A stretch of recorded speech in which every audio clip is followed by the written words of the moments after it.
Hey, it's Kaufman is Alive. I just got back from seeing the new Superman movie by James Gunn, so I wanted to give you my thoughts on that. If you haven't seen it yet, you don't want to be spoiled, you might want to save this video for later and bookmark it, because I will just be talking about everything I saw. First, I wanted to let you know what I thought of the original Superman movies that came out before this one. The Richard Donner Superman movies are classic, of course.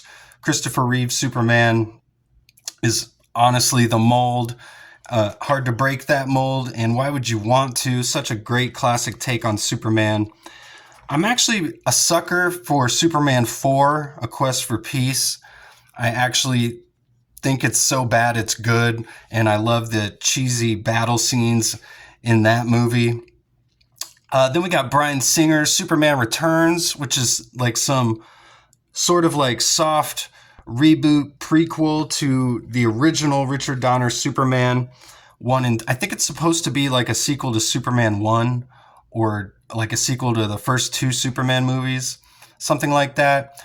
I don't think it really works very well. It's a pretty boring movie. I was never a fan of it or anything. I don't even know if I ever watched the whole thing, to be honest with you.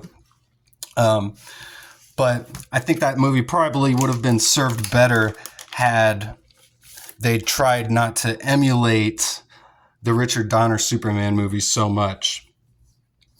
And then we get Man of Steel, of course, the Zack Snyder movies, and Batman v Superman, Dawn of Justice. I like those movies. I think Man of Steel is the better of those two. Batman vs Superman is a pretty confusing mess. And I like the visuals, though, in all those movies. There's pretty great action scenes. In Man of Steel, when we've got Superman killing Zod at the end, that doesn't bother me so much as the scene where Pa Kent, his death scene, I think is just one of the worst scenes in superhero movies ever. Just an awful scene. Makes no sense whatsoever. So, we've got James Gunn's Superman, the most recent one that just came out this year. I think David Cornsett, the actor who plays Superman, does an excellent job, as does Rachel Brosnahan, the actress who plays Lois Lane. They're a great leading duo. This movie, you just get dropped right into this comic book.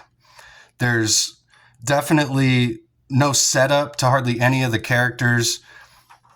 They figure you know who Superman is and Lois Lane and all these characters. Although I do wonder if there is a whole new generation of Gen Z who may not know who these characters are at all, who've never picked up a comic book or seen a Superman cartoon or played a Superman video game. There's been a dearth of Superman media in the past 10 or so years, aside from the Zack Snyder movies. And those were so toxic. I could see there could be like a whole group of people who've just stayed away and just never absorbed any Superman media. I think that's possible.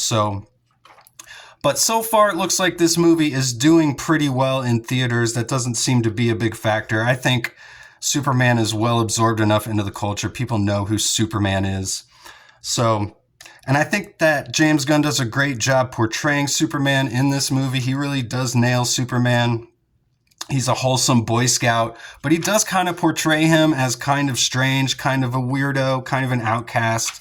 So he's not necessarily like the quarterback jock who, everyone loves and gets along with.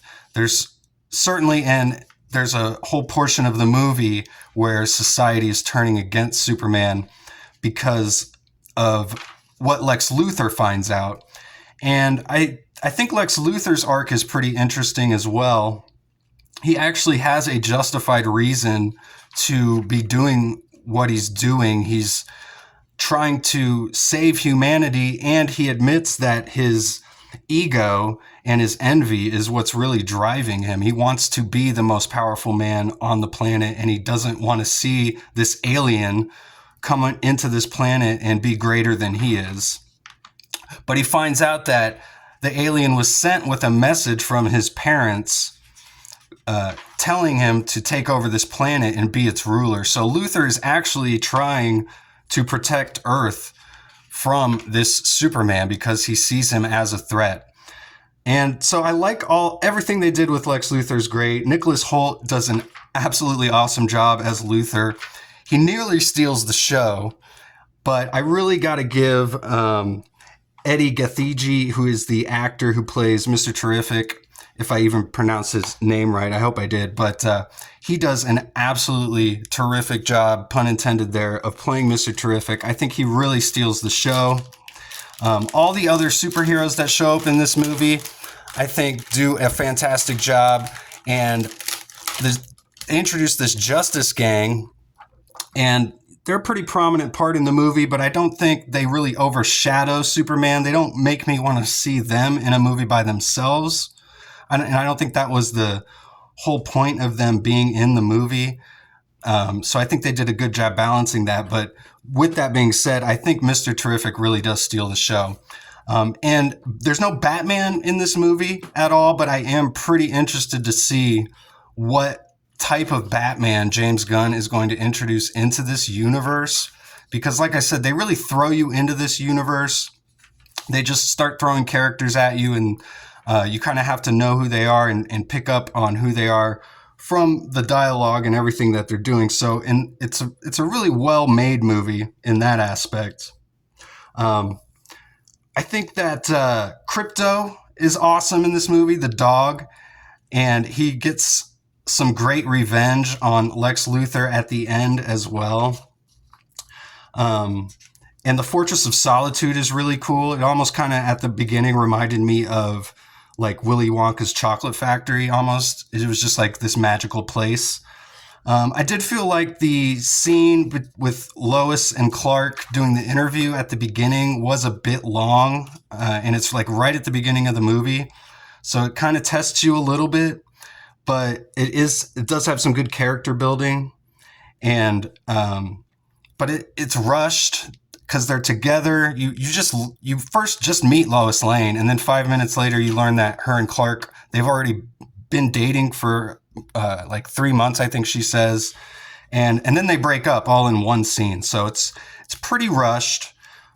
And then there's this monster battle that builds Superman's character, and it kind of shows you who he is, because you've got the Justice Gang who are trying to take down this giant monster that Lex Luthor has sent into Metropolis, and Superman's trying to save the monster, and the Justice Gang is just trying to kill it and keep it from destroying any more of the city. So you kind of see that Superman will do anything to save any sort of living creature. At one point, he even saves a squirrel. When there's like buildings falling everywhere, he takes time to save a squirrel. Of course, he's saving people all throughout the movie. You can see that in the trailer. I actually think there's a lot of stuff there was more stuff in the trailer that I was surprised to see in the movie. What I mean is, I thought there was more in the trailer. They showed more in the trailer than they needed to, in my opinion. There was some pretty epic moments in the movie that were spoiled in the trailers, which I guess happens a lot these days. But I loved Metamorpho in this movie as well. Just all the characters that they would throw in. You didn't need to have this huge backstory for who Metamorpho was or anything like that. And all the characters felt like comic book characters. They were just like these fantastical creatures. So that was really fun. There was like this whole like sporting element to Lex Luthor. Like he had all these employees working for him behind computers, and it was almost like they were gaming while they were controlling Ultraman. And he had all these plays they were running against Superman while Ultraman was battling him. And I mean, there's even a scene where they start battling on a baseball field in a stadium. So there's this whole like sporting feel to Lex Luthor trying to get Superman. And I really liked that as well. I thought the act in the prison, that whole scene when Superman's in prison with Metamorpho, was pretty predictable. You could kind of see it coming from a mile away, where Luthor's using Metamorpho to create kryptonite, and all Superman really had to do was convince Metamorpho to stop using the kryptonite, and he could break out and rescue Metamorpho's son And that's exactly what happened. It was pretty predictable. I kind of expected some sort of swerve or something, and there was really no swerve or great shock or surprise throughout this whole movie at all. I guess really the only big surprise maybe was that the message that Jor-El had sent with Kal-El actually had that second part that Kal-El had never been able to decode, that said that they thought he was going to be the ruler. They wanted him to be the ruler. And that wasn't a lie made up by Luther or anything. As far as I could tell, that was actually the message that they sent. So I thought that was pretty interesting. This movie makes me want to see more. I want to continue living in this new DCU. This felt like a comic book, just like where anything could happen at any time and anyone could show up. Right at the end, Supergirl shows up just as like a cameo. I guess as some sequel bait or something. And as far as I could tell, I think she's the Tom King version of Supergirl, which is a more recent iteration of the character where she's drunk. And I did like in the short time that they had Superman explain that she's going to planets that have red suns so she can go get drunk. I felt like James Gunn really held back on his like gross out humor that he kind of is known for. It really wasn't over the top vulgar humor much at all in this movie. It was very restrained in that aspect. There wasn't a whole lot of violence either. There's one scene where an innocent man gets shot right in the head at point blank range by Luther. That's about as violent as it gets. Everything else is pretty much like some cartoon looking violence. So I can't wait to see more of this DCU. This was a great movie. Go check it out. Even my dad liked it. So thanks again for watching. I'll see you guys on the next one.